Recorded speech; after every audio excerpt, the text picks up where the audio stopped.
तमे हम घर पे जहाँ सब करूछ मु कौन कहि तुमको धन्यवाद देबी जानि पन्नी। सतेरे जीत तम पाखरे गोटे जादू अछि जे थरेटी तुम सहित कथा हला से तुमको भलो पाइबो ही पाइबो। सेमती किछि नै लगना मु खाली एतिकी विश्वास करे जे भलो पाइबार समस्त को जीती हुए घृणा रे नुहे। तमे जानिच लव गेम रे मु होछि बहुत बड़ एक्सपर्ट सेहिति पय मते समस्त लव मास्टर कहते।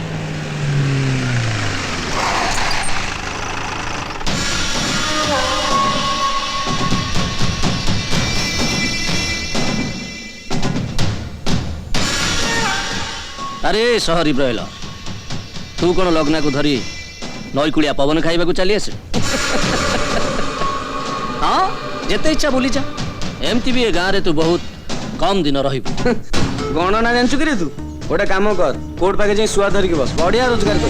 ए तो भाग्य बहुत भल तू मो मझिरे जदि लग्नार बापा न थांते ताहाले ए कथा कहिबा पई तू आज जाई पहुंची न। रास्ता रे हाथी चालिकी गले कुकुर भुकंती बोली सुनी थिली हेले आज प्रथम थर पे देखिली। ए आरामजादा तू ए वीर को चिन्हिनु बुझिलो। तो बापा माँ तो शिष्टाचार शिखे ना कि झील मान सामने अभद्र कथा कहते बोली आज शेष थर पे ते बुझे कहूँ शुण आउ केबे भी जदि एमती कथा कहीचु अड़ुआ टाइम रे धरिबी अखाड़ुआ जगह को मारी बाहा भी पारिबुनी। लग्ना आस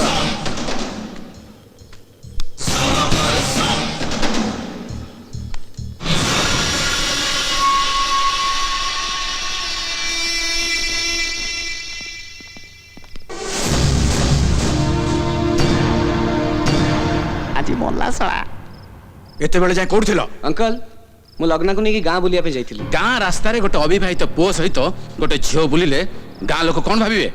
गोटे किरानी रो पुओ संस्कार कौन जानिबो केमती? सुन लग्ना तत्ते जेमती या संगे बुलिबार मु केबे न देखे। ए सब गाँ लोकंक नजर रे पड़ी गले तांको नजर रे हमें तळु को खसिबा। भल कथा कहछन दादा। अरे गाँ लोक देखिए बोलते आपण मते सहर डकैचंती देखिले देखंतु सेमती रे मु तो किछि खराब देखा जाउनी ना कौन कहते अंकल? भाईना ए टोका ठीक कथा कहूची गाँ लोक आमको देखिले जदि इज्जत चल जीवो ताले ए टोका को एठी डकौथिले काई की? हां जदि तमे गलो ए घरर काहाकू न जणी गलो काहे की? ए तते कोन दोष देबी? तो बापा माँ तो तते संस्कार सिखै नांती। अरे बाबा डब्लू भाई तमे कौन कहा को जणे न को कथा ए आम गाँ बुली जीवा कथा तम परा कहलो दीटा लोक घरे बसी काई बोर होच जाऊ न गाँ रो सुंदर सुंदर जगह बुली आसु न। मु किंतु मना कली ना मु जीविनी तमे कहलो don't fear when I am here तमे कहलो सब संभाल नबो बोली एथर संभाल नहीं माने मु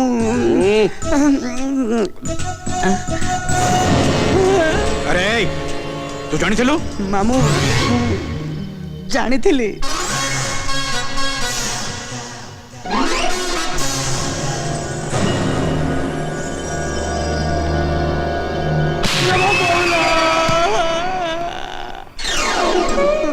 बाबा लो कौन है गुरु बढ़िया किया देला एटा तो किछि नै आगु को 500 ट्रक अछि।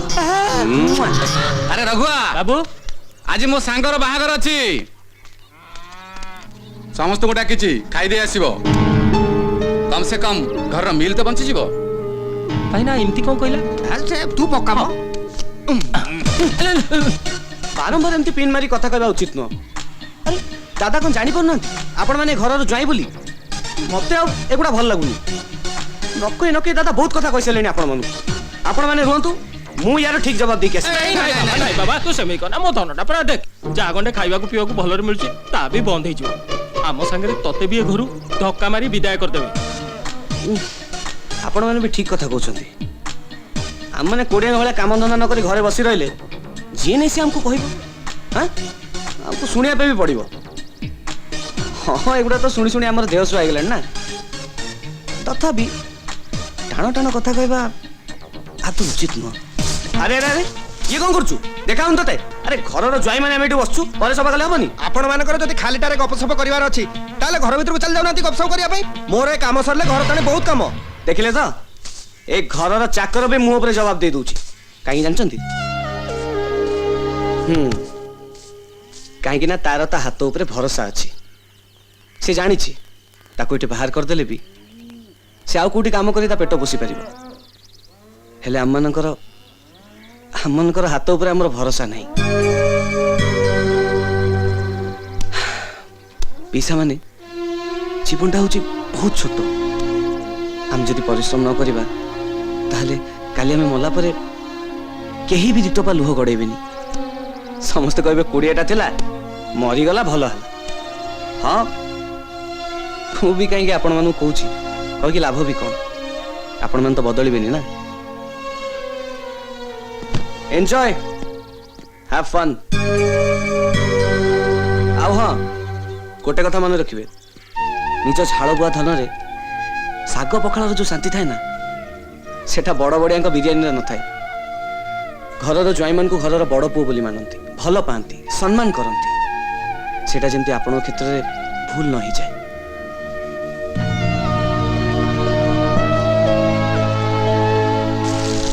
ରଘୁଆ, ଏ ରଘୁଆ, ବାବୁ ଆରେ ଦିନ ଆସି 10ଟା ବାଜିଲାଣି, ତୁ କଣ ହଳ ନେଇକି ଯିବୁନି କି? ମୁଁ ବିଲୁକୁ ହଳ ନେଇ ବାହାରୁଥିଲି, ହେଲେ ଜ୍ୱାଇଁ ବାବୁ 2 ଜଣ ମତେ ପରା ଅଟକେଇଲେ। କହିଲେ କଣ ନା, ତୋର ଆଉ ବିଲୁକୁ ଯିବା ଦରକାର ନାହିଁ, ଏଣିକି ବିଲର ସବୁ ଦାୟିତ୍ୱ ଆମର। କଣ ହେଲା? ଭିଣେଇ ଭାଇ ମାନେ ବିଲୁକୁ ଯାଇଛନ୍ତି? କଣ ହେଲା? ଇଏ ବିଲକୁ ଯାଇଛନ୍ତି? କଣ ହେଲା? ତୁ ସତ କହୁଛୁ? ମୋ ଜ୍ୱାଇଁ 2 ଜଣ ବିଲକୁ କାମ କରିବାକୁ ଯାଇଛନ୍ତି।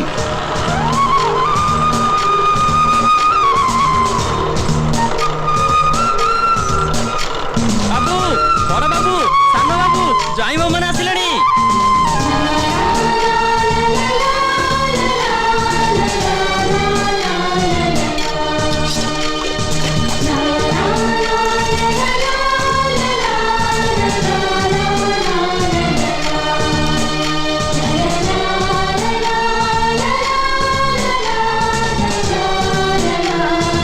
ଆଜି ମାନେ ଆମେ 2 ଜଣ ମିଶି ସେ ମଠ ପାଖ ବଡ ବିଲର ହଳ ସାରି ଦେଇଛୁ। ହଁ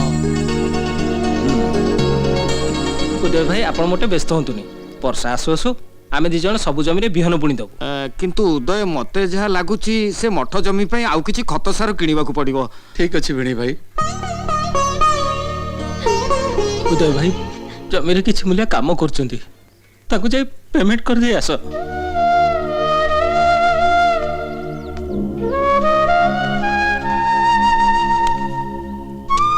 ଆଜିଠୁ ବିଲ ଦାୟିତ୍ୱ ଆପଣମାନଙ୍କର, ପଇସା ପତ୍ର ଦାୟିତ୍ୱ ବି ଆପଣମାନଙ୍କର। ଆପଣମାନଙ୍କୁ ନ ଜାଣି ବହୁତ ଅପମାନ କରିଛି, ମତେ କ୍ଷମା କରିଦେବେ। ସେମିତି କହୁନି ଉଦୟ ଭାଇ। ଇଏ କଣ ପିସିମା? ଆପଣ ମାନେ କାନ୍ଦୁଛନ୍ତି କାହିଁକି? ବର୍ଷ ବର୍ଷ ଧରି ଦୁଃଖ କୋହକୁ ଛାତିରେ ଲୁଚେଇ ରଖିବା ଭାରି କଷ୍ଟରେ ଲଗ୍ନା। ଦୁନିଆ ପାଇଁ ଆମେ ହସୁଥିଲୁ, ହେଲେ ଆଜି ଆମେ ପ୍ରକୃତରେ ବହୁତ ଖୁସି। ଇଏ ତ ଆମ ଖୁସିରେ ଲୁହ। ଉଦୟ, ଆଜି ପର୍ଯ୍ୟନ୍ତ ତୁ ତ ନିଜ ରକ୍ତକୁ ପାଣି କରିକି ଆମ ପାଇଁ ଅନେକ କରିଛୁ, ହେଲେ ଆମେ ତୋ ପାଇଁ କିଛି କରିପାରୁନୁ। ହଁ ଭାଇ, ଆଜିଠୁ ଆମେ ପରିଶ୍ରମ କରିବୁ, ହଁ ତମେ ଆରାମ କରିବ। ହଁ ରେ। ତମାନେ ହେଲେ ଘର ଜ୍ୱାଇଁ, ତମକୁ କାମ କରିବାକୁ ଦେଇ ମୁଁ ଅସମ୍ମାନ କରିବି? ନାଇଁ ରେ ଉଦୟ, ସମ୍ମାନ ସେଇଠି ମିଳେ ଯୋଉଠି ମଣିଷ ପରିଶ୍ରମ କରିକି ବଞ୍ଚେ। ହଁ, ଏକଥା ଜିତ୍ ଆମକୁ କହି ଆମ ଆଖି ଖୋଲି ଦେଇଛି। ଠିକ୍ ଆମକୁ ବହୁତ ଭଲ ଭଲ କଥା କହି ବୁଝାଏ, ଯେ ନ ବୁଝିବା ଲୋକ ବି ବୁଝିଯିବ। ଆମଠୁ ବୟସରେ ଛୋଟ ହେଲେ କଣ ହବ, ଆମ ଆଖିରେ ସେ ବହୁତ ବଡ଼।